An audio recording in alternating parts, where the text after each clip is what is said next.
इसके अलावा मैंने बताया कि शादी होने से पहले बहुत सारी गलत रस्में होती है। मसलन दूल्हा मतलब जो लड़का लड़की है मंगनी वगैरह की होती है, तो एक दूसरे को गिफ्ट देते हैं, अंगूठियां पहनाते हैं। याद रखना, जब तक निकाह नहीं होगा इजाब व कबूल, वो औरत मर्द एक दूसरे के लिए हलाल नहीं हो सकते। न उसका छूना हलाल है, न देखना हलाल, न बात करना हलाल, हराम ही है। अब अभी निकाह नहीं हुआ है, मंगनी हो गई है, वो लड़का जो है ना लड़की को अंगूठी पहना रहा है, ये क्या है? ये हराम है, ये गुनाह है। और ये भी याद रखना, अजनबी मर्द इस तरीके से एक दूसरे को जो मतलब गिफ्ट देते हैं, तोहफा तहफ़ देते हैं, लड़का लड़की को दे रहा है, लड़की लड़के को तोहफा दे रही है, इसको शरीयत ने फरमाया कि ये रिश्वत का दर्जा है। रिश्वत, ये रिश्वत है, गिफ्ट नहीं है, तोहफा नहीं है। और रिश्वत हराम और जहन्नम में ले जाने वाला काम है। मेरे आका फरमाते हैं राशि वल मुर्तशी के लामा फिन्नार, रिश्वत देने वाला रिश्वत देने वाला दोनों जहन्नम में जाएंगे, ये हराम है। इसी तरीके से जो लोग भिखारी होते हैं ना, मांगते हैं कि हमको जहेज दो, हमारा बेटा ये मांग रहा, ये चाहिए, तो मांग कर जहेज लेना ये भी रिश्वत है। ये जहेज नहीं है, ये रिश्वत और हराम है। ये जहन्नम का अंगारा मांग रहा अपने लिए। तो निकाह करने से पहले बता, कभी शादी नहीं हुई, निकाह बाकी है, उससे पहले कितनी खराबियां हैं, कितनी खुराफात हैं, कितनी बुरी रस्में हैं, कितनी फजूल खर्चियां हैं, कितने गुनाह किए जा रहे हैं। बताओ मेरे अजीजों, निकाह मेरे आका की सुन्नत है। आका ने क्या इसीलिए सुन्नत बनाया था? तुम हराम कारियां करो, बदकारियां करो, फजूल खर्चियां करो, अपने माल को बर्बाद करो, इसीलिए आका ने सुन्नत बनाया था ना।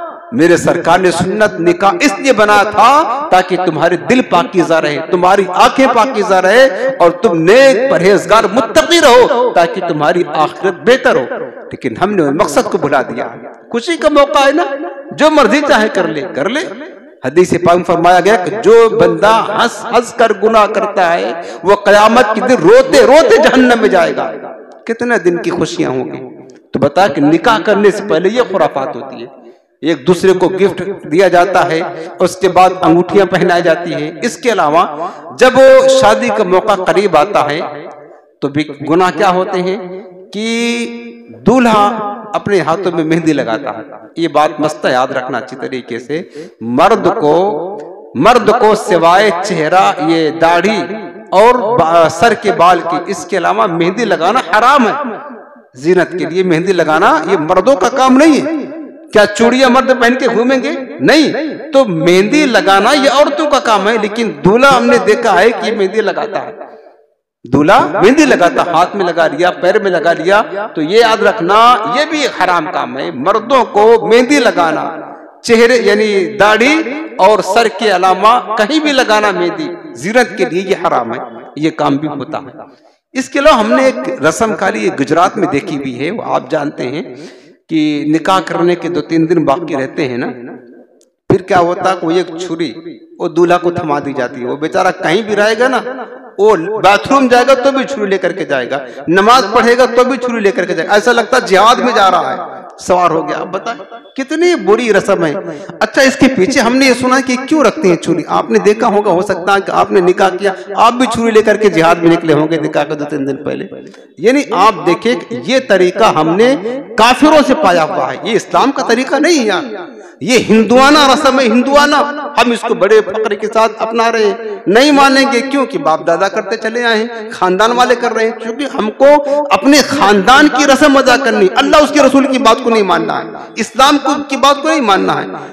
क्या मतलब तस्वुर होता है कि ये छुरी जो दूल्हे को थमाई जाती है 2-4 दिन पहले ना, क्यों बताएं? कि ताकि कोई बला ना आ जाए, कोई मुसीबत ना आ जाए, कोई जिन शैतान परेशान ना करे, तो छुरी लेकर के घूमता है। इसका मतलब ये है कि बलाएं जो है ना, इनका छुरी देख करके जिन शैतान भाग जाता है बेचारा। बस खाली 3 दिन तक बलाएं आएंगी। चलो शादी होने के बाद छुरी रख दो, उसके बाद बला नहीं आ सकती है। फिर तो सारे जिंदगी लेकर के घूमो। क्या जाहिलाना रस्म है यार, क्या गलत तस्वुर है। बलाएं क्या इस छुरी से भागेंगी? जिन शैतान को अगर तुम्हें परेशान ही करना होगा, क्या छुरी दिखाने से जिन शैतान भाग जाएगा? ऐसा तो नहीं होता है ना। तो ये महज सिर्फ हिंदुआना रस्म है, बस ये नहीं करना चाहिए। ये छुरी लेकर के जो हमारे दूल्हा साहब घूमते हैं ना, ये बिल्कुल गलत है। और ये तसव्वुर जो है ना यार, कुरान पढ़े अगर ये ऐसा खतरा है, बलाए नाज़िर होगी, अल्लाह का कलाम है, आयतुल कुर्सी है, सूरे फलक सूरे नास है, कैसी भी बला हो हुस्न नियत के साथ पढ़े, हुस्न अकीदे के साथ पढ़े, अल्लाह ताला बलाएं दूर कर देगा। छुरी रखने से, चाकू रखने से कुछ भी नहीं दूर होगा। वो लेकर के दूल्हा साहब घूमते रहते हैं। यानी मैं बता रहा हूं कि ये भी बिल्कुल गलत है, इस्लाम के मिजाज के खिलाफ, बल्कि हिंदुआना, मुशरिकाना और ये गैर का तरीका, इस्लामी तरीका ये नहीं है। तो ये रस्म भी खत्म होने चाहिए।